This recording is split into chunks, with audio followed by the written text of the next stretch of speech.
Welcome to Modern Mystic Radio, an intrinsic journey where we dwell on the deep and expand the narrow. Starring your favorite naturopath, Tash. You can find her on Instagram at Avantgarde Life, and me, Phil, Power Plants Berlin. In the last episode, we stuck our heads deep into the clouds and delved deep into the realm of dreaming. We discovered the Artemisia family and how to use them in and achieve certain dream states or true transitions. Continuing that journey, this episode will revolve around ways to connect with higher powers, spirits, our ancestors. We talk about the meaning of rituals and routine, why we benefit from them and what we have forgotten about them. And what plants can we use for rituals, focusing on burning incense and why it's important to understand where these plants or resins that we're using are coming from. Our interview partner in July will be Nina. You can find her at cozyisland_witcheria on Instagram. And together we will find out how we can reconnect with our roots through rituals and some ways to carry out ceremonies. Beautiful. Let's get into the mood and start with a song. And the first song of the evening will be Wetua de Napa by Manny Neumeier, a beautiful, I think, southern German artist known as the head of Guru Guru krautrock brand from the 70s. And he did this beautiful album, or several albums, called Terra Amphibia, especially designed for tripping on mushrooms. Oh, just what we all love. Hello, welcome back. What a fantastic song that got us all really in the groove. So when we thought about doing this theme, I was asking myself the whole time, what is ritual? What do we all think ritual is, and where does it begin, and where does it end, and where does routine begin?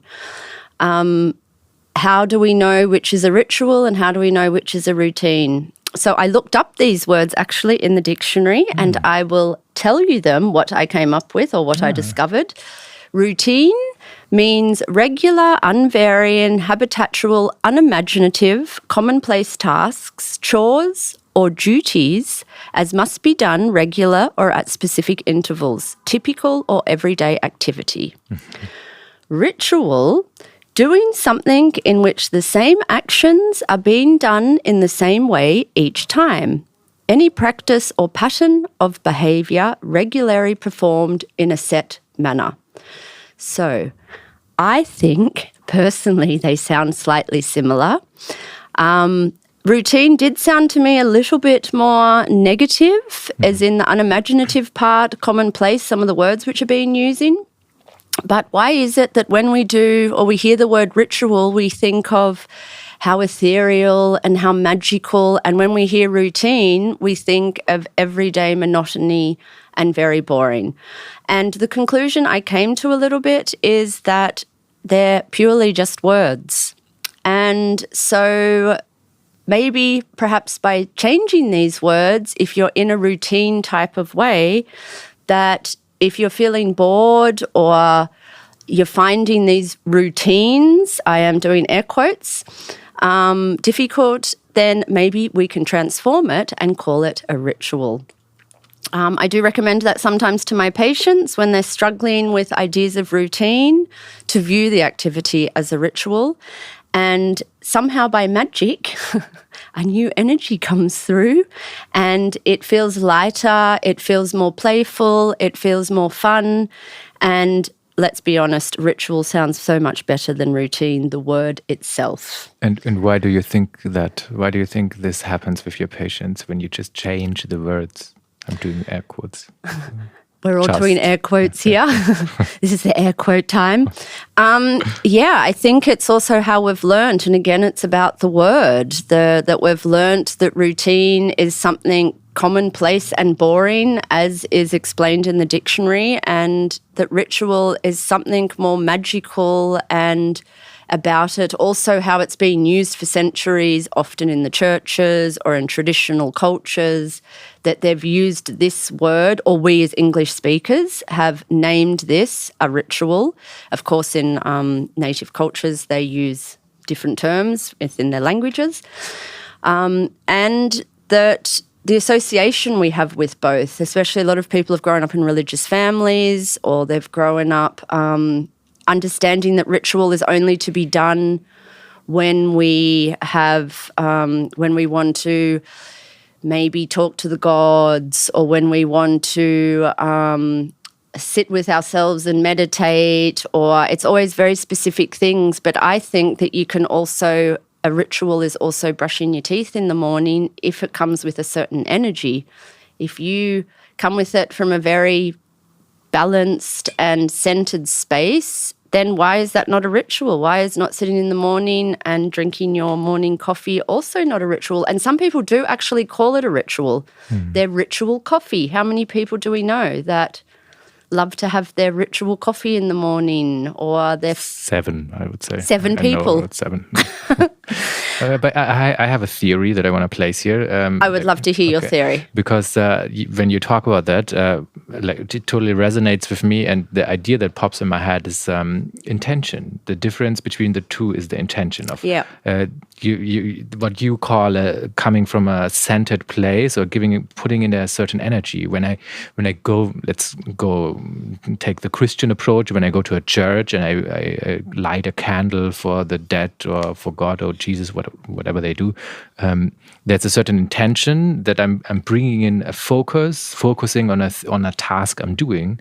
And I think what translates to me is when I drink my morning coffee and I don't make it a ritual, that's my routine, because I'm not there.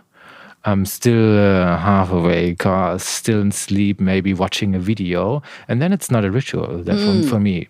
But if I actually sit down and I take the time and I focus on a certain task, I think then it becomes more ritualistic for me. Yeah. So that's interesting. So it's like this idea of being more present makes it a ritual, and the routines come more with like not being present. You just naturally do them. It's like habits. Bad habits. Bad habits. Yeah, let's hope some routines are good habits. Yeah, true. And maybe that is the point, that to bring this idea of being more aware and in the moment and creating more of your routines into rituals could, I think, make a much more healthier society if we're present in what we're doing. And also the people generally, you're more happier when you presently drink your coffee and you're not rushing through it and then rushing to the next thing. I mean, that was me this morning. Rushing through everything, that's a good habit of mine. So I could probably take a little bit of my own advice and try to push things more in the ritual side. Yeah, we all could. I think it's a big problem. Everything needs, or it's a big task that it's, that we have to work with. We are focusing on work, and there's I can sit down on my computer and being focused, but maybe not taking the time for myself while doing sports. Or when I go to the gym, I listen to a podcast instead of listening to my body. Like, how does this muscle feel when I do this exercise?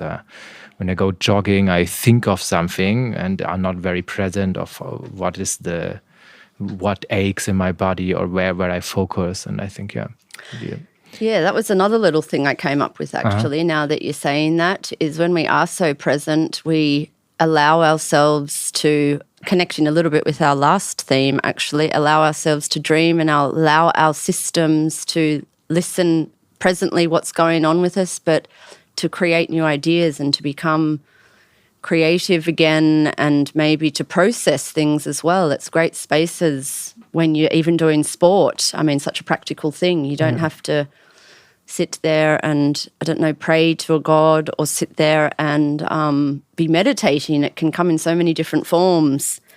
And I think this presentness is so important. Yeah, I agree.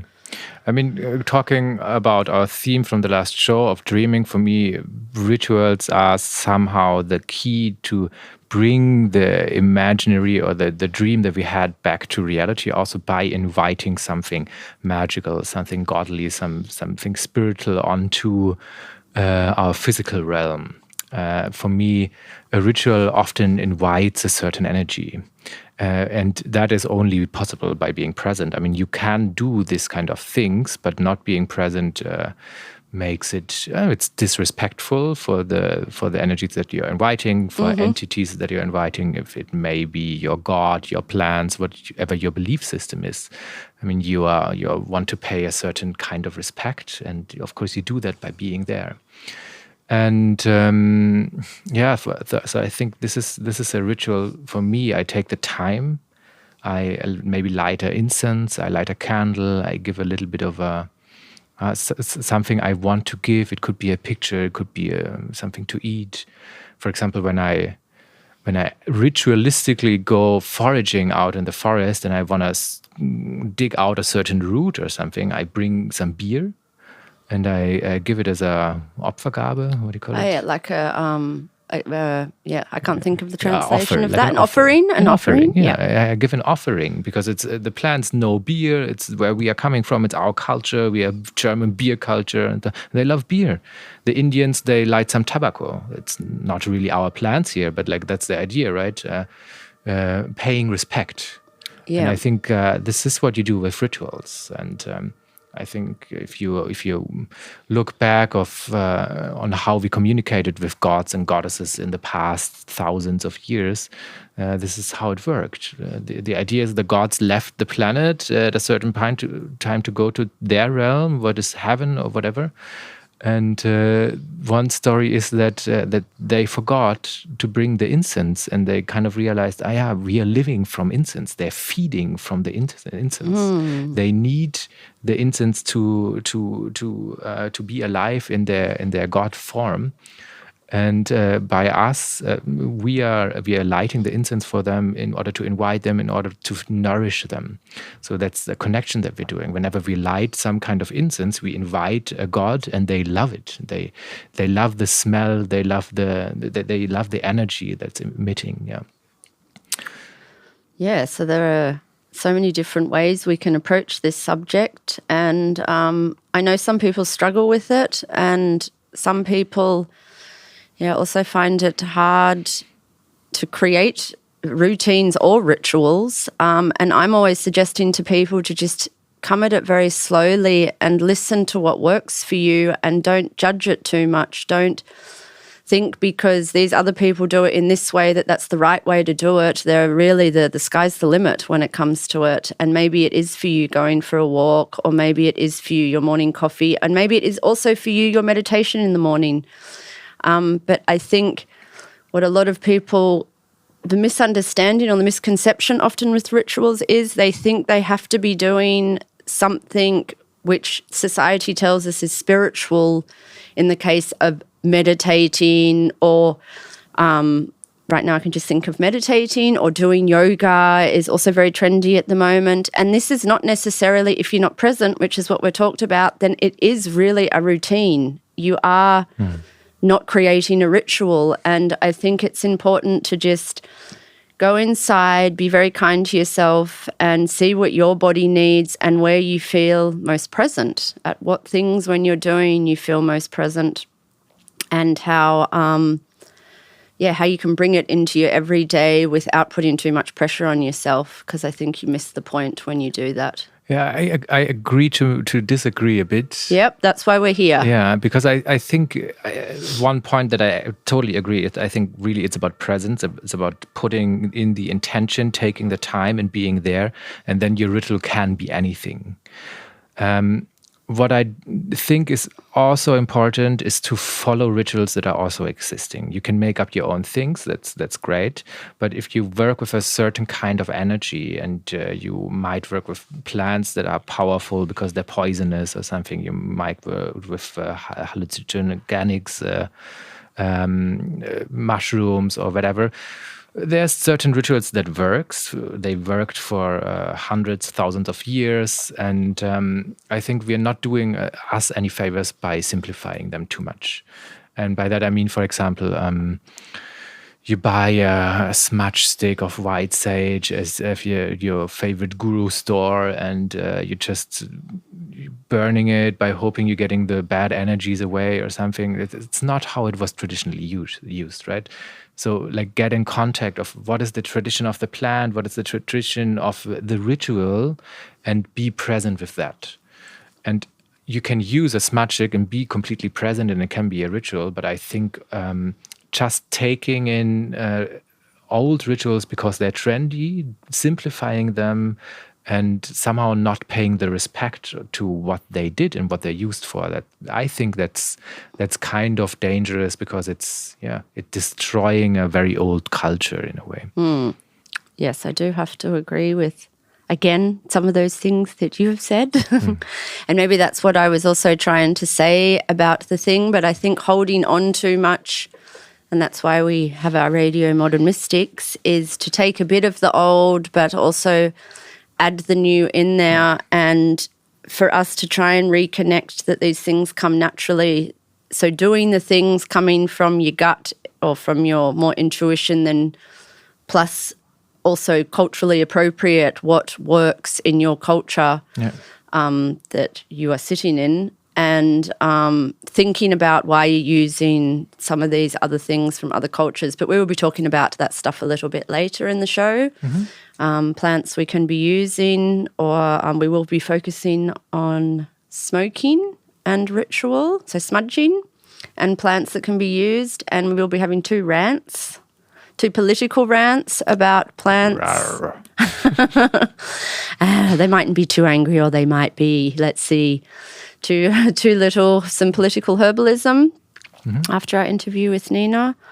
Let's get into that. Let's introduce Nina, who is our interview guest for today. And we're happy to have you here and happy to talk to you. Before we get into that, I think we play another song, because we have been talking for quite a while now. And it's a song a German song again, from Eastern Germany, because last Saturday I was in my kitchen in the morning making empanadas for your birthday. And listening to Ostrock music, and this popped up, and it was quite nice, because the lyrics kind of talk about how we losing our contact with our environment by not paying respect and not being present with it. So enjoy Die Zöllner mit Käfer auf dem Blatt. Oh, what a cute little song. Cute? I thought that was so super cute. And teaching us to be a little bit more aware in our everyday lives. So we're very excited to have Nina here today. Hello, Nina. Hi there. Thanks for having me. With pleasure. Thanks you for coming. Nina you can find her on Instagram on Cozy Island Witcheria. Check out all her work. She does some beautiful stuff. She is a candle maker, incense creator, energy spray developer, and ritual space holder. She is a born witch with a long lineage of magic women on her mother's side. Her other talent is creating magical photos and capturing the witch within her subject. She is an eye for what is not seen by others, bringing magic back into everyday life. And we're very excited at some point to be getting a lovely photo shoot with her. But today here we'll be talking about her other work. So Nina, what does ritual mean to you? Yeah, you said it before. So a ritual for me can be also, like you said, taking a shower in the morning and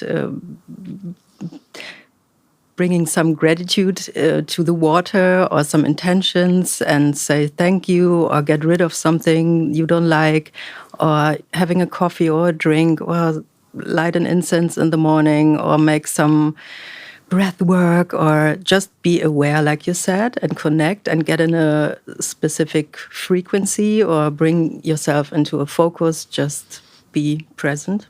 Yeah, this can be a ritual for me. And also, like, you have something deeper on your heart, and you want to bring it to life, or connect to a god, or attract something in your life, like love, or you want to marry someone, or you want to become a mother or father, or get some more money, or like this. This can also be a ritual, a bigger one, and the other ones are tiny ones. I love that. We didn't talk about that actually, this creation through ritual, which is a... Yeah, maybe you can explain how you do that, how you would create a bigger ritual like that, and what you would do with it. Yeah, for example, if you want to attract love in your life, you can use different herbs, of course. But for me, I work with candle magic, and I create a ritual with candles. And you can do it in a traditional way, just choose a color, or you can get some candles like a man or a female, or a man and women, and then I can explain how you do this ritual. You can, if you want me to. Yeah, of course. This is your time. Yeah, for example, the love spell is like very old. It's a come to me love spell. You can use, for example, this candle's a man and a woman, and then you rub it with an infused oil and set your intentions like a bigger prayer. And then you can use special herbs. And in the beginning, of course, you smudge your room, you get in the mood, and maybe play some nice music to get a specific frequency. And then the come to me ritual is like you cut some things in the candles, like some slits. Some slits, because you have to burn the candles like 5 days, and then you sit with them and pray every day, like for 15-20 minutes. And so it's like a tool just for yourself to come closer to what you want. Oh, I love that. Yes. Do you create sets like this? Yes, I do. Oh, so there we go. We've even got them where you can directly get them from the source. So if anybody wants to be in love or wants to attract love, they just hit you up now. Yes, of course. Hit you up on Instagram. That's nice. And I mean, this is probably not something you do every day in your life. It's a special occasion. It's a special energy that you are creating. Yes. Yeah. And what's the rituals that you are implementing in your everyday life that you are doing, for example?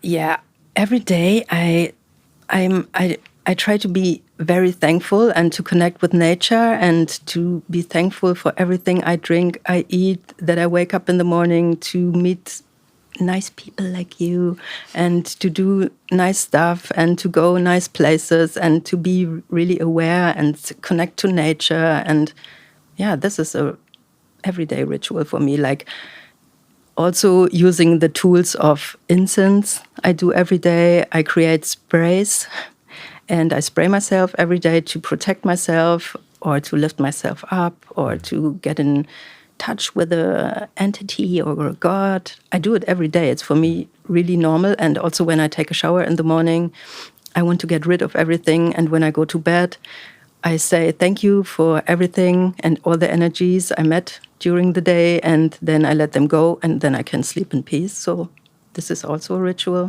Yeah. Oh, I love that. It sounds like it comes so natural, and you've intertwined it into your life, that is your life, and not so much this separation of ritual and how you live. I think that's really beautiful. Yeah, I heard a sentence 2 weeks ago while preparing a talk for something I was talking about in homeopathy at our school. And check out Samuel Hahnemann's Schule if you want to be a Heilpraktiker. Anyway. Little plug. Which was, we teach what we learn and we live what we know. And I like listening to you, you can tell that it's really, it's not something that you might teach it also, but it's implemented in your life. It's something that you're deeply connected. It's your truth, it's your belief system. And I think it's very inspirational to see somebody that does this on an everyday basis. And it's just a part of your structure every day. Yeah. Yeah, totally. Yeah. Yeah. I don't think much about it. It's like I do it every day, but it's not a boring routine, like you said. It's really, I'm aware, and I'm really, there. But I do it every day, so I don't have to sit and think, oh, what can I do today to give thanks? It's like when I take a bite, I say, thank you, universe. And then I taste it. And then I say, ooh, thank you for this nice taste. And then I think about maybe it's an orange or a strawberry. And I think about the people who planted it and who grows it and who harvested it. Harvested, Harvested it. And that's something to be aware of everything and not take it for granted. And so a lot about being thankful, and I like it. I think it's a really lovely way to live, and I like that you mix it up. I think some people get a bit stuck in that it has to be always the same, and some people are just not like that. They need a little bit of difference every day, a little twist to it, or like what's going on with the day, not to be everything always has to be the same. I think also life is not the same. Nature's not the same. It's always shifting and changing. Yeah. I mean, also when I have the best day, or I wake up with when I'm not in a good mood, I also go to my altar and talk to my ghosts or my guides, and then the ritual in the morning can be a bit bigger, of course, but on the regular, I do all these little tiny things, and beautiful. Because we also talk a lot about plants, do you have a favorite resin or plant that you put or use in your incense and smudging, your self-made sprays, or it can even be a liquid? Yeah, I don't have any specific favorite because there are so many beautiful herbs and plants and resins, but I go and collect all my stuff. I put in my incense and I go to the forest or to somewhere where I can find it. Or even when I cook, I take the garlic peels and then I collect them and put them in the incense. But I really connect with patchouli since I'm a teenager. I mean, it's very common, but for me, it's uplifting and I really connect with it. And I have dried patchouli leaves. I know you can't find them here in Europe, but I had a patchouli tree and I collected it died, and I collected the leaves, and then so I use it in my incense, and I also buy something. But and when I collect resins in Germany, I go to the pine trees, of course, but I also love copal from Mexico. Really, when I go somewhere, I always look and see what I can find in different cultures. Yeah. Nice. How do you use smudging in your rituals? Like how? In the beginning and during. In the beginning, I try to clean, of course, the energy, and every plant has its own frequency, and I want to get in touch with them, and that's why I smudge before I do a ritual and during the ritual and after the ritual. So I light an incense or burn something in the copalero. I have every witch should have this. Yeah, in case anyone doesn't know what that is, it's like a container where you do the smudging, a very traditional container where you can smudge in it, and some of them are smaller. And Nina has some very large ones that I've come across where you can do like whole body smudgings, so you can get your whole system smudged, and they're really beautiful. It's a great little thing, and that's right, every witch should have one, big or small. Even when you're not a witch, maybe it's a nice thing to have it. Yeah, they look beautiful. You can get some beautiful ones. Yes. You want to tell us a little bit more about the sprays that you're doing, for example? That would be nice to hear about that. Yeah, the sprays are energy cleansing sprays and aura sprays. I have the cosmic light beam. It's something to lift you up, to bring a little sunshine and light in your life, even when you're a person who takes off, absorbs a lot of bad vibes. It's good to protect yourself or to lift yourself up. But the big protector I have is the Cosmic Warrior. And the sprays are it's smudging on the go. You can spray yourself in the that. morning. That's very modern. Yeah. Or you go with the subway and you feel like, oh, good Lord, it's snow. And then you take out your spray and you can spray yourself and everything is fine and you are protected and cleansed. Or you had a bad experience or good. You can give also thanks with it. Yeah, it's smudging on the go for me and it smells delicious. That could be your tagline, smudging on the go. Cosmic warrior spray. I love it. What attracted you to this type of work? I mean, for me, it sounds like your work is you. But was there something in the beginning, or have you always done it? Or could you tell us a little bit about that? No, I had no specific Erlebnis. Yeah. Trying to think how to translate that. I was Awakening. Awakening, yeah, that's a good word for it. I don't know. I was always attracted to smudging and incense, and I grew up in nature, and I was always connected to nature and to animals, especially, and and then my mother was doing tarot, and my grandmother or my grandmother was a medium and a healer, and I don't know. I was always connected to this. I had times in my life when I forgot about it. I think when I was a teenager, I had different things on my mind, doing some wild things. But then I got in touch with mushrooms again, and then we went to like where the cows live on the. Yeah, on the field. On the fields, and we collected the psyllos. And the psychedelic mushrooms. Psychedelic mushrooms. And maybe this was a tiny moment. But yeah, I do it. I do it always. And I have always done. I don't know. Yeah. Yeah, maybe it's a nice way on if you ask yourself, listeners, audience, people out there, how to, like, what's the step in order to make a ritual, to get in contact with certain kind of energies. It's just go and take psychedelics.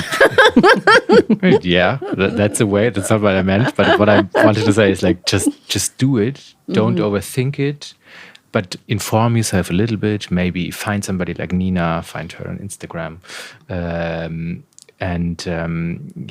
find out what are the steps, and then just try it out yourself. Try out Duftreise, smudge something, burn something, and see what it does. Like, be aware how your energy is changing, I think. Exactly. And how you connect with different plants. Some flower is for you and some is definitely not for you. And like you said, feel how you feel when you smell it, or when you get in touch with it, when you touch it. And yeah, our bodies are very intuitive. They know what they like and they know what they don't when we listen.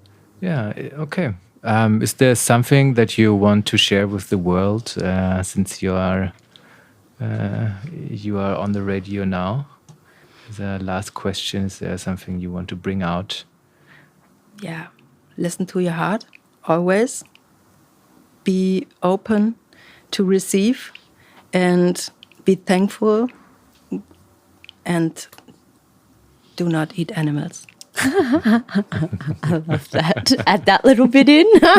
Very nice. We would like to thank Nina. Very, very inspiring interview. Again, if you want to find her work, you can find her at Cozy Island Witcheria. We will also have it in our notes. Is that right? Yes. We will be putting all links. You can write to her on there. She has some beautiful stuff. And then she can guide you where you can find. I think you have some stuff in some shops, but always nice when you buy it directly from the person who's making it. They can explain things and help you, guide you on how you can be using it.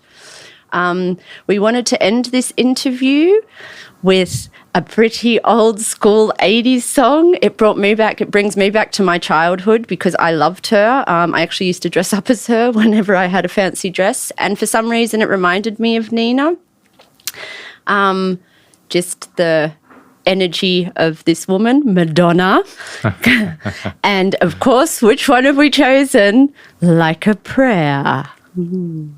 So that obviously was Madonna, and with like a prayer. Like a prayer. Like a prayer.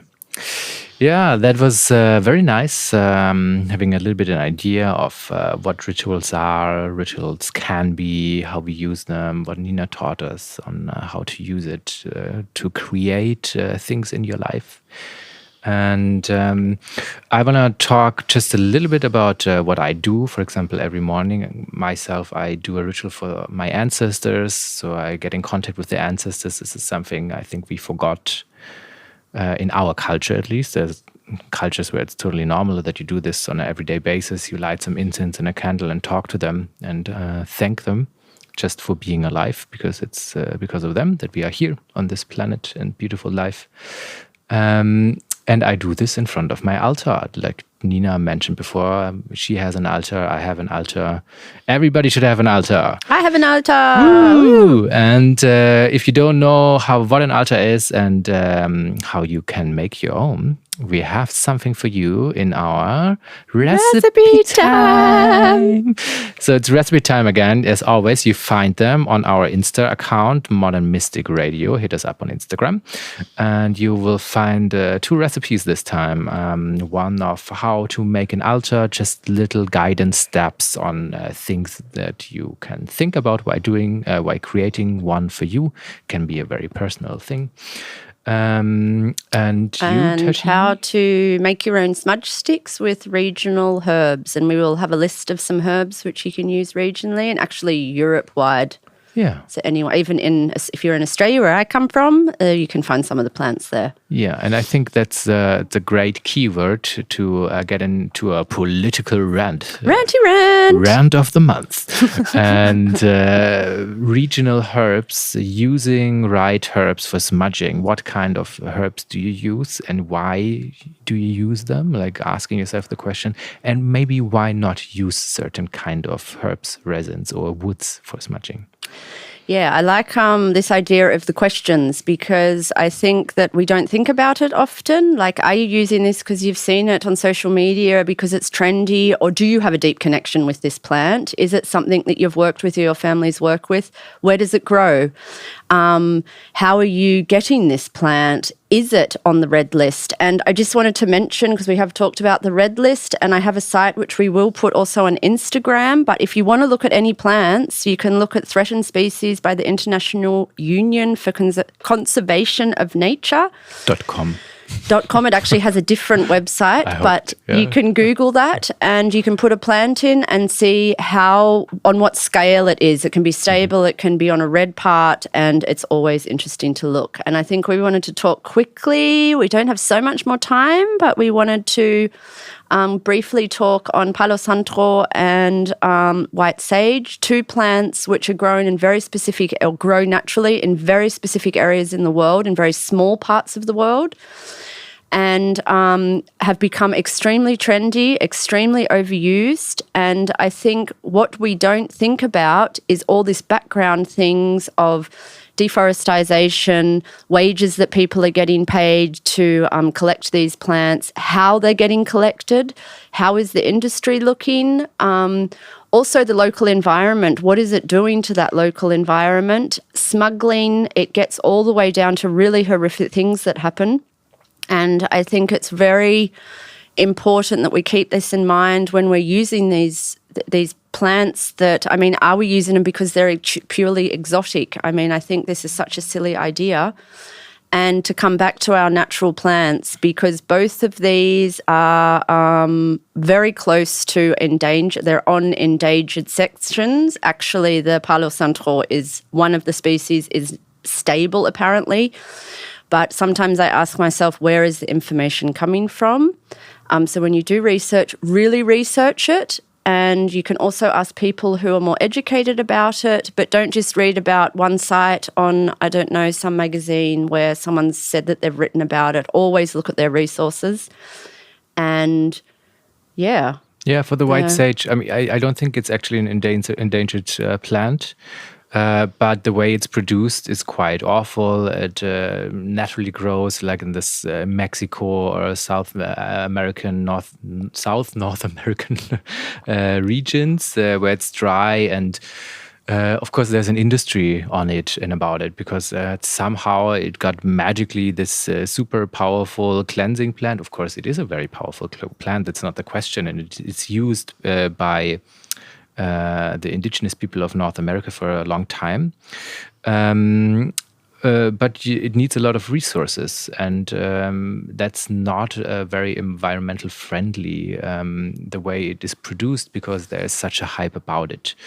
And if you just look at the traditions of the indigenous people of North America, for example, I mean, one of the more used plants would be sage, which is often mistranslated here in Europe, which is a plant of the Artemisia family that we talked about last month. And what we use in our region here, what we can use, it's literally growing everywhere. If you live in Berlin and just have a look around, it's on every corner. There's a big, huge plant of Artemisia vulgaris, and it's a super powerful plant to smudge, to work with, to get in contact with.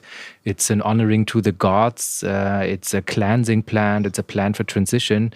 And get in contact with your environment, find out if you want to use a certain plant, where is it coming from, and why do you want to use it? Why does it have to be white sage from a dry area that needs water? Can it just be something from your environment where you are living, wherever that might be?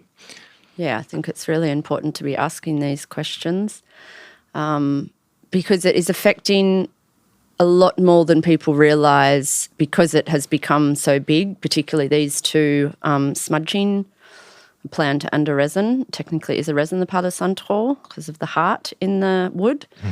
Why are you using it? And again, what are you using it for? Nina did bring to my attention when I was talking to her before the show about how lots of people use it in their toilets. Is it necessary to use it there as a ritual plant just to make a smell go away? Maybe you could use pine, which is it also grows everywhere. You could use mugwort. It does smell a bit like weed, the Artemisia vulgaris, but I think it's a great smell. But there are so many others you can use around the place. And again, what Phil mentioned is just ask yourself each time before you're using something, why am I doing this? Why do I feel the need to use this plant? And why do I resonate with it instead of just using it because it's in all the shops or... Yeah, from your favorite Insta guru or whatever. Yeah. Yeah, which it's circling back to the beginning of rituals, the interview. I think it's a nice circle of being awareness in your everyday life. Make rituals, create rituals out of habits by being aware, create rituals out of routines by being there, putting in an intention in what you're doing, and see how it can change your life. Yep. Yeah. Hooray to that. Hooray to that. So with these last words, thank you for listening, and we're going to listen to one last song. Yeah, what was that song called? I don't know. It was, of course, called Energy. Energy by Sampa the Great and Nadim Dean. And this was recommended by Nina. Yeah, so this was Tash and Phil. As always, stay wild, stay witchy. Follow us on Modern Mystic Radio on Instagram. And see you around next month.